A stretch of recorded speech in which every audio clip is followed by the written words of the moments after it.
Let me tell you something most people will never understand. Your mouth can cancel your miracle. Some of you are not losing because you're untalented. You're not losing because you lack opportunity. You're losing because you talk too much. Every time God gives you a vision, you announce it. Every time you make a move, you post it. Every time you learn something valuable, you broadcast it, and then you wonder why it dies. Oversharing is self-sabotage. Not everybody clapping for you is assigned to you. Not everybody smiling at you is for you. Some people don't need access to your strategy. They just need access to your silence. Winners understand this. Privacy is not secrecy. Privacy is protection. If you don't protect what you're building, the world will contaminate it with doubt, jealousy, and distraction. So today, I'm going to show you 5 things winners keep private, and why keeping them quiet might be the very thing that multiplies your success. Let me lean into this first one, because this is where most people lose before they ever win. Your big vision is not meant for public consumption while it's still in construction. When a vision is young, it's fragile. It's like a seed. You don't dig up a seed every day to check if it's growing. The moment you expose it too early, you interrupt the process. And some of you keep planting seeds, then digging them back up because you can't wait to show people what you just planted. You get excited, you get inspired, you read a book, attend a conference, watch a video, and suddenly you've got $1 million idea. And before you've written the plan, before you've tested the model, before you've put in the work, you start announcing it to people who didn't receive the vision with you. And here's the problem.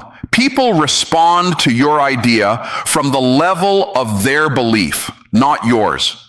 If they've never built anything, they'll tell you why it won't work. If they've never risked anything, they'll tell you why it's too dangerous. If they've never succeeded, they'll tell you to be realistic. But realistic according to who?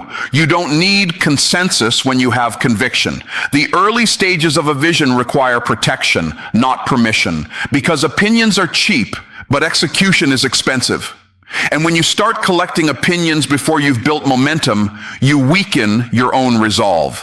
Doubt is contagious. Fear spreads fast.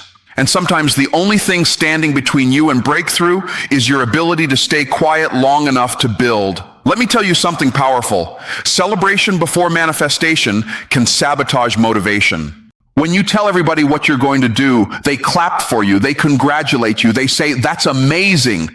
And your brain releases the same chemicals it would release if you had actually accomplished it.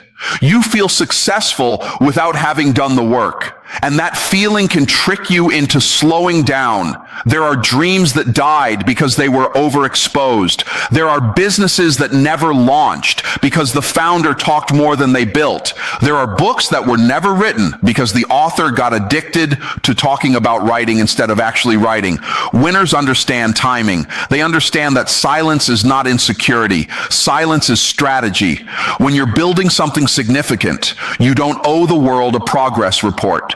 You owe the vision your focus. You owe the assignment your discipline. You owe the future your consistency. And let me go deeper. Not everyone clapping for you wants you to win. Some people are curious, some are skeptical, some are threatened, and some are quietly hoping you fail so they can feel justified in staying the same. Why would you expose your blueprint to people who don't even understand the building?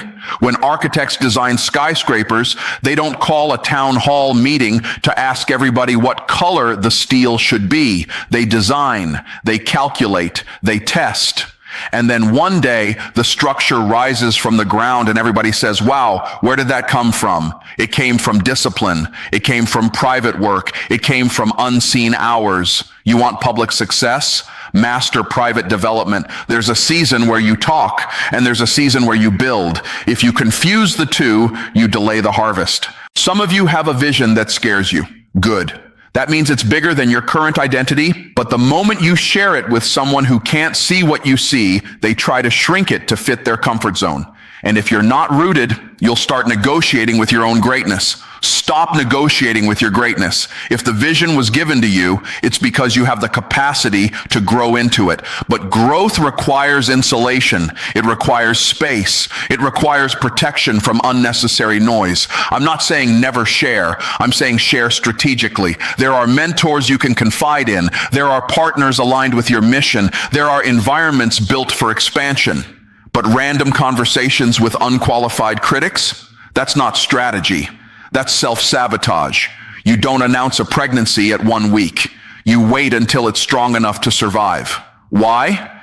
Because wisdom understands stages. Your vision has stages. In the early stage, it needs belief more than applause. In the middle stage, it needs execution more than validation. In the final stage, it will produce evidence that silences every critic without you saying a word. Let your results introduce you. Move in silence until the foundation is solid. Build so well in private that when it finally becomes public, it can withstand scrutiny. Because the world doesn't reward ideas, it rewards implementation. And if you protect the vision long enough to build it properly, one day you won't have to announce what you're doing. They'll see it. Let's talk about money, because the moment money starts moving in your life, something strange starts happening around you. Energy shifts. Conversations change, people start looking at you differently. And if you're not careful, you'll feel this urge to announce it, to prove it, to display it. But winners understand something most people learn too late. Money grows best in privacy. The moment you start broadcasting what you make, you invite opinions from people who don't manage what you manage. You invite expectations from people who didn't sacrifice what you sacrificed. And you invite comparison from people who were comfortable when you were on their level. Money is not just currency, it's leverage. And leverage should never be handled carelessly.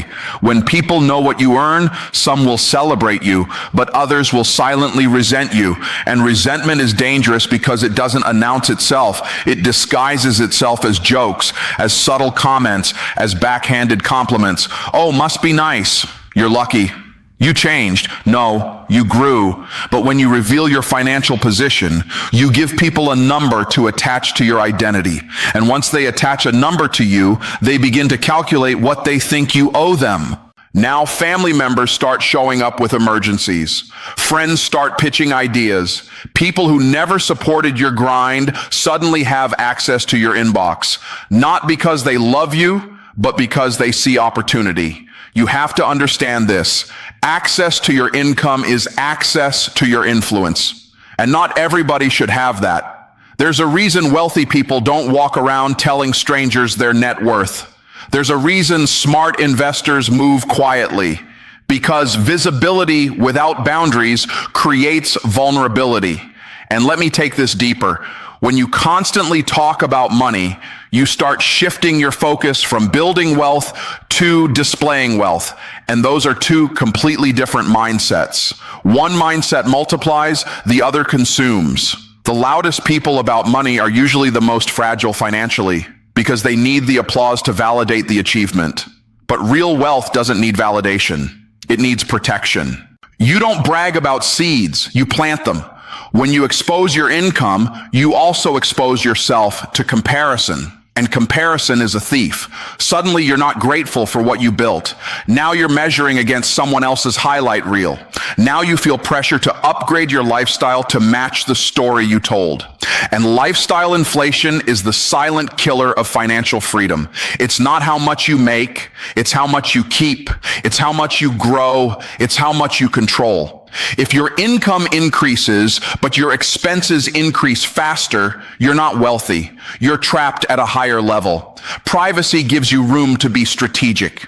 When nobody knows your numbers, you can move without pressure. You can invest quietly. You can pivot quietly. You can take calculated risks without everybody monitoring your decisions. Because once people know what you make, they start watching how you spend. And now your purchases become public discussions. Why did you buy that? Why didn't you help them? Why are you investing there? You don't need a financial committee made up of people who don't even balance their own budget. Let me say something that might challenge you. Generosity doesn't require publicity. You can bless people without broadcasting it. You can build wealth without announcing it. In fact, the more silent you are about your finances, the more focused you'll be on multiplying them. Wealth whispers, poverty shouts. And here's another layer. When you reveal your income too early in your journey, you can sabotage relationships. Some friendships can't survive success, not because you changed, but because growth exposes insecurity. People were comfortable when you struggled together, but when you elevate, it forces them to confront their own stagnation. And not everybody is ready for that confrontation. So instead of being inspired by your progress, they become irritated by it. Why create unnecessary tension by volunteering information that serves no strategic purpose? Your bank account is not a personality trait. It's a tool. And tools are meant to be used wisely, not displayed recklessly. The goal is not to look rich. The goal is to become financially unshakable. The goal is ownership. The goal is control. The goal is options. And options expand in silence. If you're building something significant, your focus should be on assets, investments, systems, and sustainability, not applause. Because applause doesn't compound, discipline does.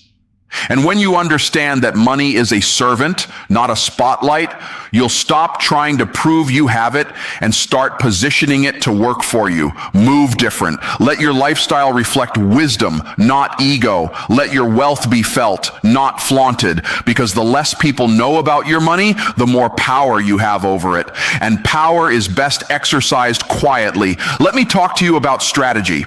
Because this right here is where a lot of talented people lose their edge. Not because they lack intelligence, not because they lack opportunity, but because they reveal their next move before they make it. Chess players don't announce their next move. Imagine sitting across the board from someone and saying, "In 3 moves, I'm going to trap your queen." That would be foolish. Why? Because strategy loses power the moment it becomes predictable, and life is a strategic game. If people know what you're about to do, they have time to prepare against it. Competitors adjust, critics mobilize, doubters start whispering, and sometimes even the people closest to you unintentionally interfere. Not because they want you to fail, but because they don't understand the long-term play. There is strength in calculated silence. When you're making a shift, whether it's in business, career, relationships, or personal growth, you don't owe the world an announcement. You owe yourself execution. Too many people confuse transparency with wisdom. They think being open about every plan makes them authentic. But authenticity doesn't require you to expose your blueprint. It requires you to be aligned with your purpose. Those are 2 different things. When you broadcast your strategy too early, you invite commentary from people who don't understand the battlefield you're navigating. And advice from the unqualified can be more dangerous than opposition from the enemy. At least an enemy is obvious. But unsolicited opinions from people who care about you can create hesitation. And hesitation in a critical season can cost you momentum. Momentum is fragile. When you're building it, you need focus. You need clarity. You need the ability to pivot without explaining every adjustment.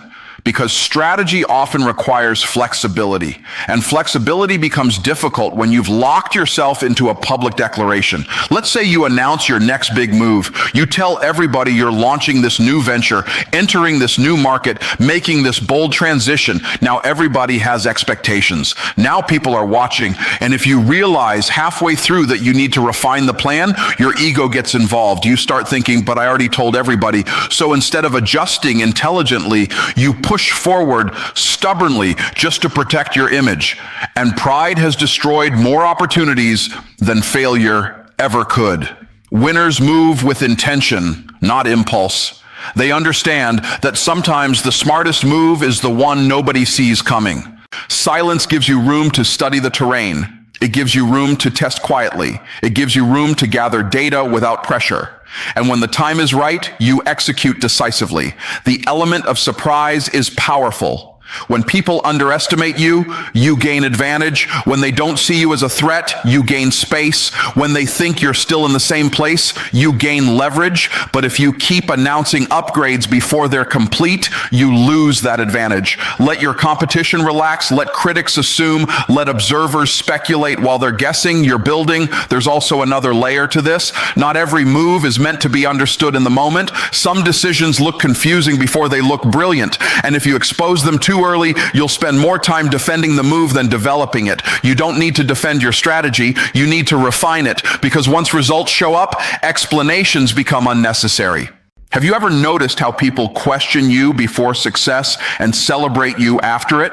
The same move that looked risky becomes visionary once it works. The same pivot that looked crazy becomes bold once it pays off. But in the beginning, it's misunderstood. That's why silence is protection. It shields your focus from external noise. It keeps your energy directed inward instead of outward. Strategy requires concentration, and concentration is impossible when you're constantly managing other people's perceptions. If you're serious about elevation, you have to become comfortable with being underestimated. You have to become comfortable with people not knowing your next step. You have to become comfortable with quiet preparation. Because the real flex isn't talking about what you're about to do.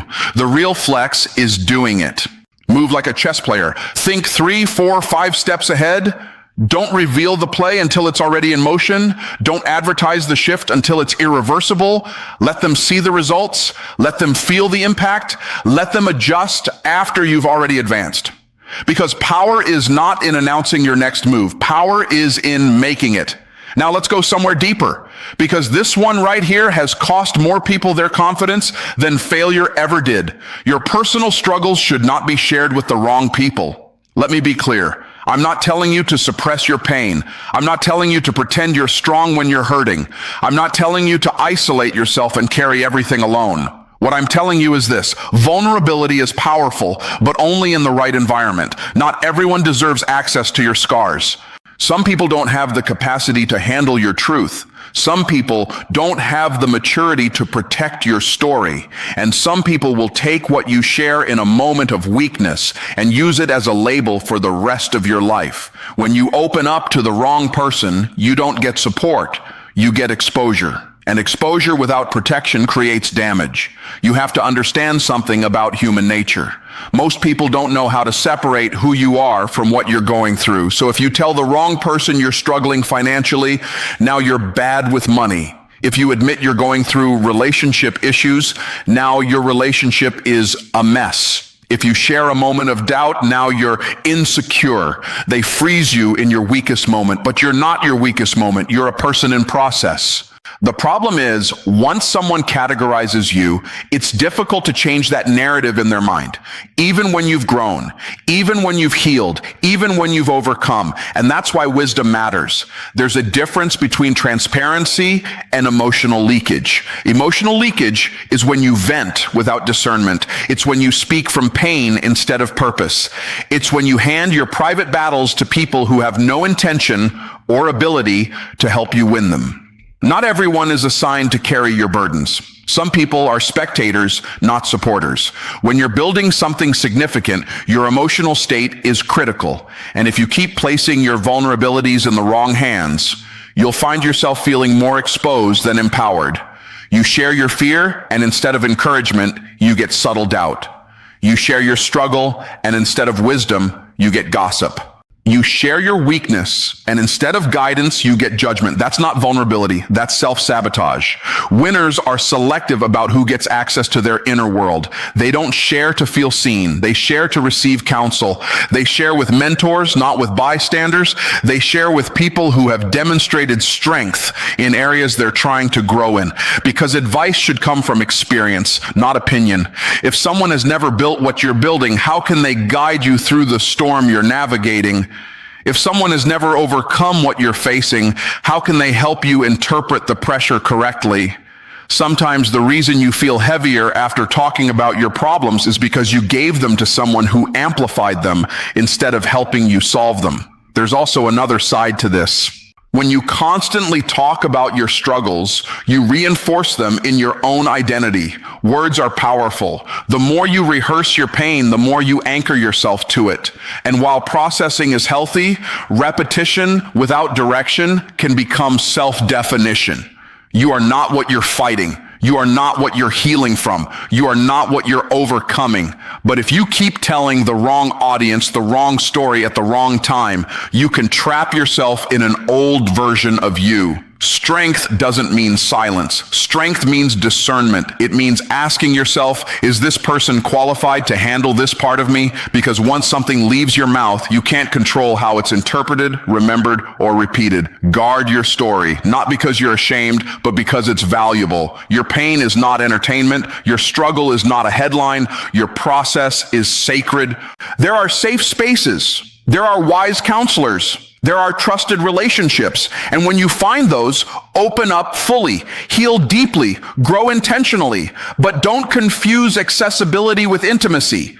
Just because someone is close to you doesn't mean they're equipped for you. You have to protect your energy while you're elevating. You have to guard your confidence while you're growing. You have to shield your identity while you're evolving. Because if you let the wrong voices shape how you see yourself in a vulnerable season, you'll start shrinking when you should be expanding. And you cannot afford to shrink in a season that requires strength.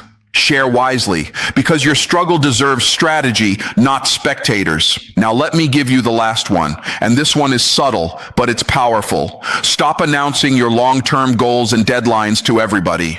I know that sounds counterintuitive. We live in a world that says, speak it into existence. Post it so you stay accountable. Tell everybody what you're about to accomplish. But let me show you something most people never realize. When you talk about your goals too much, your brain gets rewarded before the work is done. You tell people you're writing a book. They say, wow, that's amazing. You tell people you're starting a business. They say, I'm proud of you. You tell people you're going to get in the best shape of your life. They cheer you on. And in that moment, you feel accomplished. But you haven't done anything yet. The applause gives you emotional satisfaction without physical execution. And if you're not disciplined, that early satisfaction can reduce the urgency to actually do the work. You start living off the idea of the goal instead of the discipline required to achieve it. Winners understand this. Announcements don't build results, actions do. There's something powerful about quiet consistency, about waking up early and nobody knowing, about studying late and nobody clapping, about saving money and nobody applauding your restraint. Because when the work is private, the focus is pure. The more people you tell about your long-term plans, the more external pressure you create. And pressure is not always productive. Sometimes it becomes performative. Now, you're not chasing the goal because it matters to you. You're chasing it because you don't want to look foolish. That's ego-driven achievement, and ego-driven achievement is fragile. The moment things get difficult, and they will, the motivation weakens because it was built on image, not identity. When your goals are deeply personal, they become sacred. They become something you protect, something you nurture, something you develop step by step without the distraction of constant commentary. Let me ask you something. Have you ever shared a big goal, then felt embarrassed when progress slowed down? Have you ever avoided certain conversations because people kept asking, how's it going? Have you ever felt the weight of expectations before you even built the foundation? That weight can crush momentum. Deadlines are powerful, but deadlines are tools for execution, not trophies for conversation. When you keep your goals close, you move differently. You focus on systems instead of statements. You build habits instead of headlines. You measure progress internally instead of broadcasting it externally, because long-term success is boring. It's repetitive. It's disciplined. It's consistent. And most people don't applaud consistency. They applaud outcomes. So if you're addicted to the applause, you'll struggle with the process. There's also another layer. When you share your long-term vision too widely, you open it up to doubt. And doubt doesn't need a microphone to be dangerous. A raised eyebrow, a skeptical tone, a casual comment like, "That's ambitious." Those little things can plant seeds in your mind, and once doubt gets planted, it grows quietly. Now you're not just fighting the challenge of the goal, you're fighting the echo of other people's disbelief. Why take on unnecessary battles? Move in silence. Let your progress speak in stages. Let people discover your growth instead of tracking your attempts. Because here's the truth.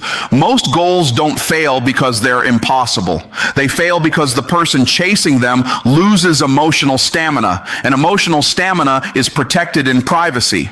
When it's just you and the mission, you can adjust quietly, you can fail privately, you can recalibrate without humiliation, you can pivot without explanation, and that freedom increases your chances of actually finishing.